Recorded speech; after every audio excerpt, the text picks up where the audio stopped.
Hi, welcome to A Foreigner in the Philippines.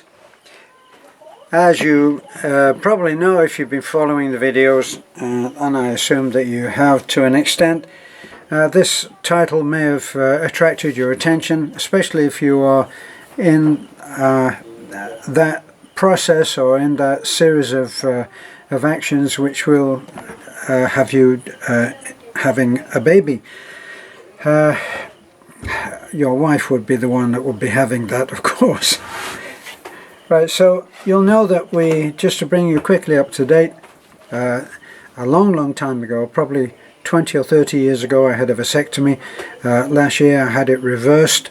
We decided that we would do the reversal because we wanted a chance, even if it was only a slim chance, because of the numbers. I'm 79 years old. So we know the numbers, we know the math, we don't need to be told about what percentage and all of that. If there's a slim chance, we wanted it. So we've waited about a year, and so far we haven't been blessed with a child. So we decided that we would go for the in vitro. Now, with the in vitro, I'm going to do this very quickly because I've already done it in other videos, but there have been lots of cases where people have done the in vitro, have failed, done the in vitro and succeeded, and then obviously they'd be doing in vitro because they'd failed up to that point to have a child on a natural childbirth, a natural conception, that is. So that's why we're doing it. And I know from experience from people that I actually know in the UK where they took the process several times at great expense and still didn't conceive, and they went out and they adopted, and then lo and behold they had 4 children by natural conception. Another couple, Scott, said that they tried for 6 years, failed, they couldn't conceive, and then they had a child by IVF, and they're very happy with their little boy.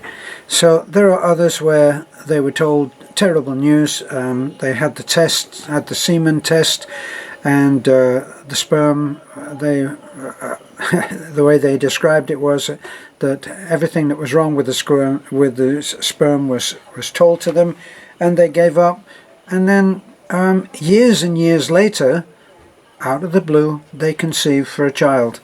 So very strange things can happen, and what we're trying to do is we're trying to tell you exactly what's happening for us. Now, I've got this battery of we've been after a month of being on the on the supplements that they suggested. We found that the numbers actually went down. They have a numbers way of describing how good or bad the sperm is. So apparently the numbers on mine had gone down, so they've suggested that we go away for 3 months. That brings us up to date. So what I thought I'd do is I thought I'd just show you what I have been on now for the best part of, let me see, best part of 6 weeks. So I've been on this, and this is what they do. Now these are quite expensive.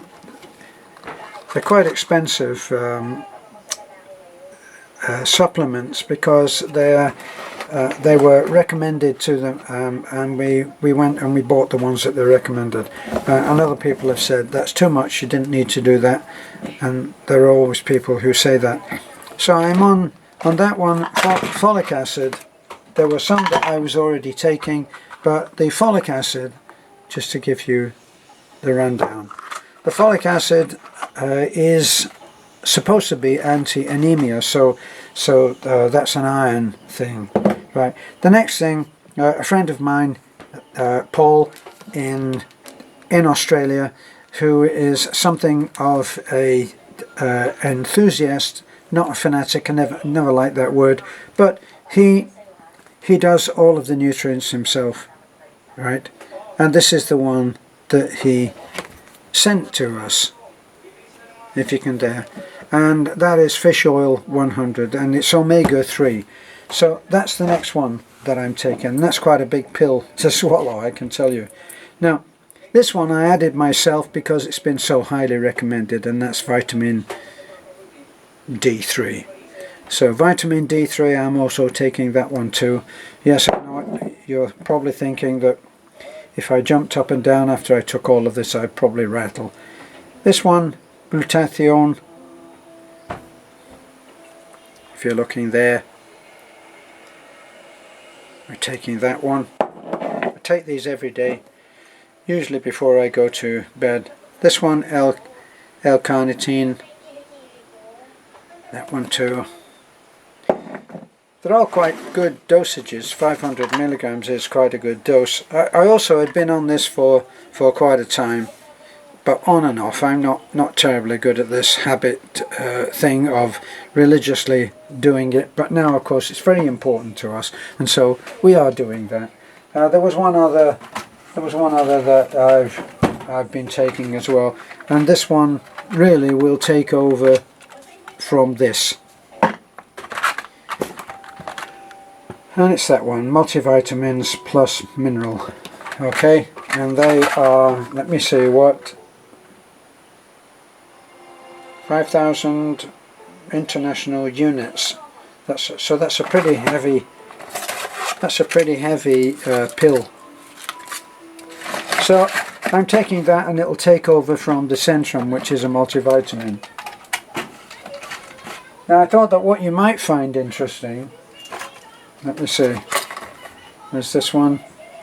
Yeah, this one. I also take this one as well. Now, because it's really important to us that we would like to have a child, I'll take anything that is natural base. I'm not interested in going on to drugs for the rest of my life. I made it this far by having a strict no drugs life. I never took any kind of drugs. I took from time to time, obviously I have been on some kind of medicine, but for very short-lived. I had a dog bite when we were on Cebu, and went on to the stuff that they wanted me to take. Hated it. It made me feel dizzy. I got off that absolutely within a week or 10 days. That was all history. I don't take pills for headaches or aches and pains.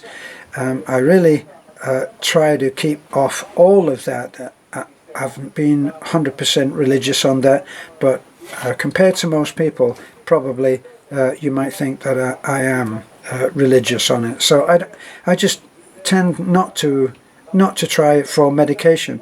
I don't believe in the big multinational corporations that do the pharmaceuticals. I don't believe that they're there to cure. They're only there to treat and give some relief. It seems amazing to me that apparently we've sent a man to the moon and we can't cure a common cold. So that kind of tells you everything, doesn't it? Plus, I've seen some of the travesties that have occurred because of different drugs that have been given to different people.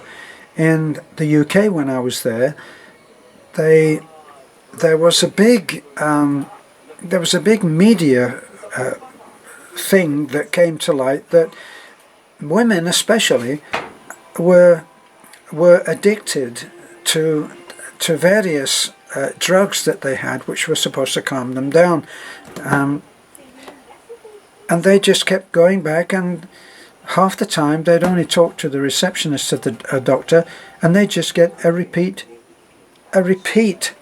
prescription of something that they should have been taken off. And they went on that for a little while, and then they just kept on it, and they'd been on some of these drugs for years.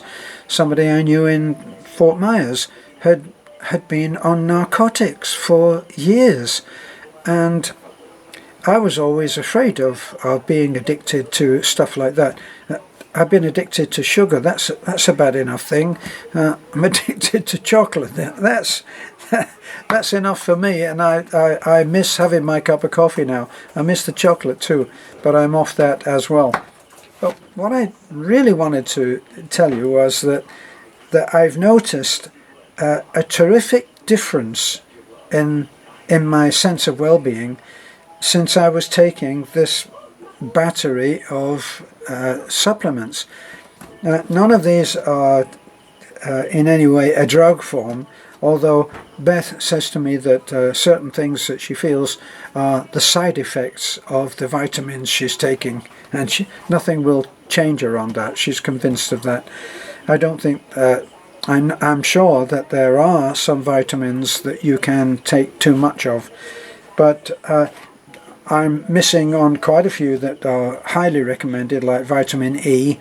I don't have any, strictly speaking, I don't have any vitamin C, although I do have these 1000 milligram. These are like, I don't know, these are like problem busters. You know, you go in and that's probably got a little bit of sugar in there to make it taste okay, but I'll take one of these in the morning, and that's 1000 milligram, and it's vitamin C. They always used to say that you could overdose, take too much. Overdose is normally, we think about people overdosing and dying because they're on drugs, but things like vitamin C, they never used to have such large capacity. The 1000 cc.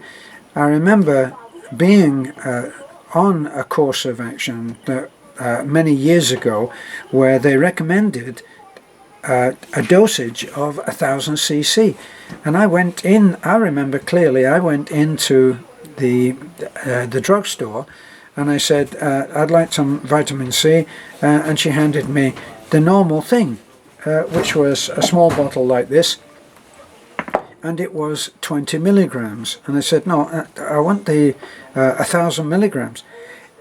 The chemist actually came out to me and said, now what's this about you wanting 1000 milligrams? I said, well, I want 1000 milligrams because I don't want to be taking 50 milligram pills. And he said, well, who told you that you should take 1000 milligrams? And was quite interrogative, if that's the word, and didn't want to give it to me. In fact, I may have had to go somewhere else. So I've noticed with this lot of vitamins which I'm taking now, I've noticed actually very good things. When I had to pick up my truck from Tallabong, I had to walk down the road for most of the way, and then James happened to be coming down, and he picked me up and took me into Tallabong. But up to that time I'd been walking, and I walked almost all the way down to the main road, which I count as being a 2-mile walk, and that's up and down rough road, not an easy walk in the park, and it goes around, and as I say, over obstacles. It's like a 4-wheel drive walk. So I did, while I'm actually observing myself and how I feel when I'm walking, I did notice that I had moments there where I was completely clear of pain. Now, anybody that's watching this that's after 50 will know what pain is about, because bodies start to wind down, probably because of the fact that we believe that that's what's going to happen, and we certainly have enough education on that from television, where they tell you all of the maladies that this is only my opinion, of course, but it's what I live by, and that is that the pharmaceuticals will tell you of things that they have found wrong, and here's the pill that will sort it out. And my golly, they will have you on a pill for the rest of your life. That's good business. It's not good medicine, but it's good business, man. Now I remember visiting someone in hospital who was there because he had cancer and he was being treated for that. While I was sitting there chatting to my friend, a nurse came in and he had the intravenous drip which was on a stand, and the nurse came in and she put what was really like a syringe, but what they do now is instead of sticking a pin in you and you're on a drip anyway, probably a saline drip to keep you hydrated, and they just put that little thing in line and that dispenses the drug that you need, that they deem that you need to have. We paused in our conversation for a moment and we watched the nurse do this little duty, and then she excused herself and left. And my friend said that one injection, what amounted to an injection, was $1,000. $1,000 for that little vial of that. Now they justify that by pointing out that their research is multi-million-dollar in order to get that one vial. So obviously this is all payback. Well, I can't go along with that, but even though I know that I should be taking the right food, and that's what I am doing, that's the other thing as well which I should tell you, I'm eating very little meat now, which is not hard for me because when I was in Florida, I actually was on the juicer, and the whole day I would be feeding on juice, and then in the evening I'd have a solid meal, but it was still only the veggies and fruit which I made up my juices from. And then with a little small can maybe of chicken or chicken or tuna. So that's almost where I'm back to now. Practically most of the day I eat bananas, I eat fruit, I eat apples, oranges, and I've had very little rice, so I'm eating very little rice now compared to what I was able to eat before. Plus, if I go in now, and this will be a terrible shock for those people who insist on commenting and telling Beth how wrong she is, because we did that one video which is now at almost 2 million views, about what Beth called a brutal Filipino wife, forcing her foreigner husband to eat those snails, which of course I didn't eat and would never eat. We made a video, it was a fun video, it was me being the happy hypocrite and saying no, it was acting, and it was there to make you laugh. But a lot of people took it very seriously, and they think for some reason that that we are freeze-framed with me poised trying not to eat that bit of snot from that shellfish. It doesn't happen that way. So part of my diet, which I really enjoy now, I can't go in, it's torture in a lot of ways, because I can't go in and go to McDonald's now. I don't do McDonald's. I'm not going to, even if I go into Alturas, don't go to Jollibee, certainly. I don't go to any of the fast food places because most of it is fried.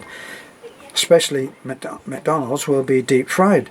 So that's out of the question as well. So in a way, chocolate is gone. I'm not going to go on about this because you won't want to see a grown man cry, but chocolate is a thing of the past.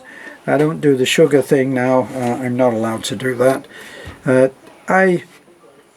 I miss having a cup of coffee. I've made myself an addict to that and to chocolate, and so that's tough to be without that, because it seems to be kind of like the comfort thing, you know, like people who smoke always they want to have, I don't know, they want to have the thing in their hand and doing all of that.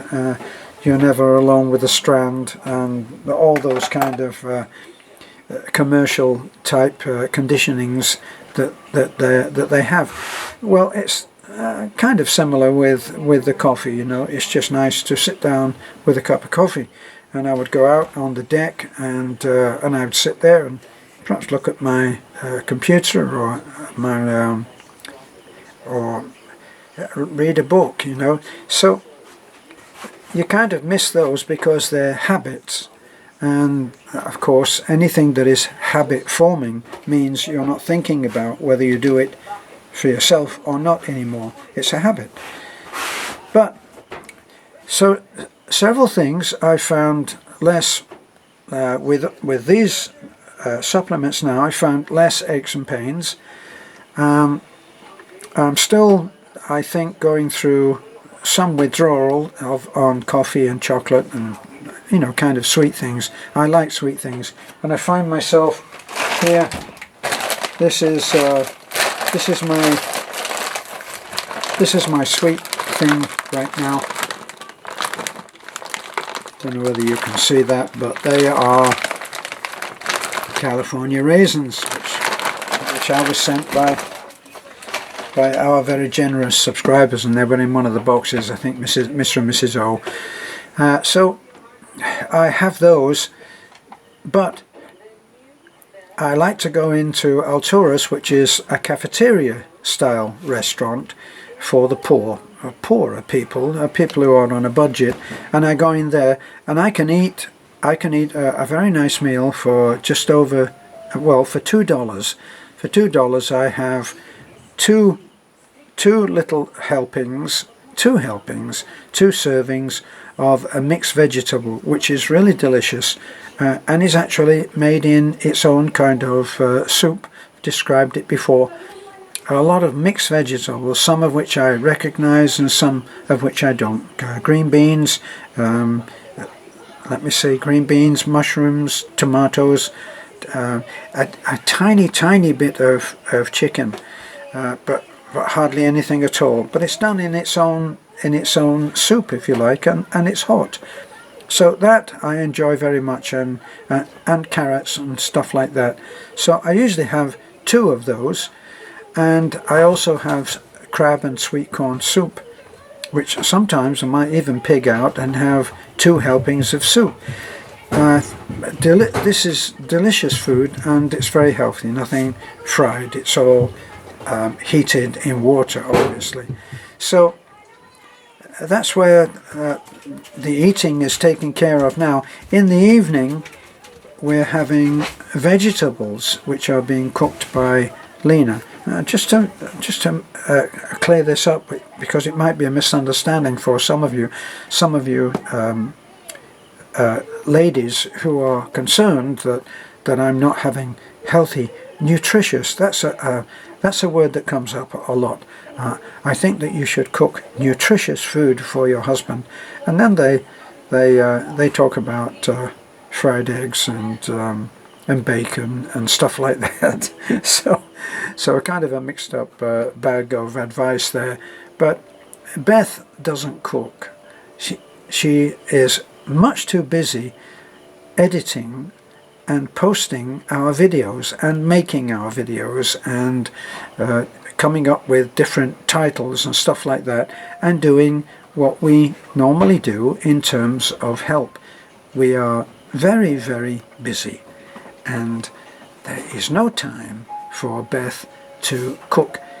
Anyway, we actually eat at Nanai's, and we go down to Nanai's house, which is all of 20 or 30 feet away from where we are, and we go down and we eat there as a family, usually with Nanai, with Lena, with Taliklik, and sometimes Bibi, and Beth and I, and and if we have a visitor, the visitor or visitors eat with us in Nanai's very modest little house down there. So that's what we do, and I'm eating very, very little rice now, only just to add a little bulk, but very, very small, you know, enough to maybe a handful like that. So that's very, very small, and it's mostly vegetables now. We're eating very, very little in terms of meat. So that's what we're doing, and I did the shopping when I got my food stuff. I did the shopping and I got stuff like melon, all the different fruits. I actually found, unbelievably, I found real lemons. All we need to do now is find which box that huge bottle of, a huge jar like this of honey, and we don't know which box we opened, and once we open the box and we give away a little, and then we put the rest away to be given a lot at some later date when we are allowed to, we put it all back in the box and tape it up, and that's what we've done. And now we don't know where a lot of the things that we are allowed to have for ourselves are in those boxes. So that's a drink that we are waiting to have, a hot lemon and honey drink. When I was a singer for a living, that I really wasn't in a position where if I had a sore throat I could just take the night off. So a lot of the time I would just not talk during the day. I was living alone then. I would not talk during the day, and I would have hot drinks of lemon and honey, and I would be able to get through any sore throat with that as my little treatment. So that's where we're at right now. I thought it was interesting that with my and this sounds like we're going into vanity now, but I noticed that there's been a change in my hair. Skin is different, and my hair, because of the nutrients that we're taking, maybe a lot to do with this one, the fish oil, but I haven't been taking that for too long, but I noticed a big change, and my hair is slightly darker. For those who are concerned about that, personally I'm not. It can be as white as the driven snow and it wouldn't make any difference to me, because I'm old and realistic to an extent. Okay, so I do notice that my hair is completely different. It's as if I wear wigs, and I got a new wig, not to steal the thunder from Beth and Wally Girl. Okay, but that's what I've noticed, that it has slightly darkened the color of my hair. That, and plus, for those who are interested, I usually put 4 drops of baby oil, and I put them in the palm of my hand and do that, and then put it through my hair. It's made a huge difference, and I don't do the expensive conditioning things that they make incredible amount of money here in the Philippines, because women have their hair as a huge fashion statement. It's a part of their identity, and when you see how beautiful most females' hair is here, you would understand why.